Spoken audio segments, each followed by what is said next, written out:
আনন্দের সহিত যে আমরা ধপ বাজিয়ে আল্লাহ রাসূলের শানে গজল গেয়ে এবং মিলাদ কিয়াম করে আল্লাহ রাসূলের শান যেন উদযাপন করি সেই রকমভাবে শিক্ষা দিয়েছে। আসলে শরীয়তে দুই প্রকারের ঈদ আছে, একটা হচ্ছে আমলি ঈদ আর একটা হচ্ছে ইমানি ঈদ।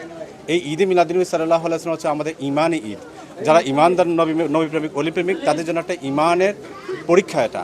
যারা এটাকে দয়াল নবী সাল্লাল্লাহু আলাইহি সাল্লামকে অন্তরের সাথে মানে এবং তারা দয়াল নবীজিকে নিজের জানের চেয়ে বেশি ভালোবাসে, তারাই আজকের ঈদ মিলাদুন্নবী সাল্লাল্লাহু আলাইহি ওয়াসাল্লাম উদযাপন করছে। ব্রাহ্মণবাড়িয়ার মাটি এটা কি বাংলাদেশ থেকে আলাদা?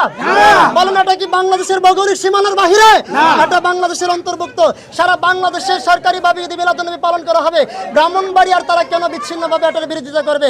তারা কেন মিলাদুন্নবী করতে দিবে না? আমরা মিছিলের মাধ্যমে জুলুসের মাধ্যমে পালন করতেছি, কেন করব না? কারণ আমার আল্লাহ পাক নবীকে পৃথিবীতে পাঠানোর আগেই আলমে আরো হয় দয়াল নবীজি সমস্ত নবী এবং রাসূলগণকে নিয়ে মিটিং করে দয়াল নবীজির আগমনের সংবাদ দিয়ে দিয়েছেন।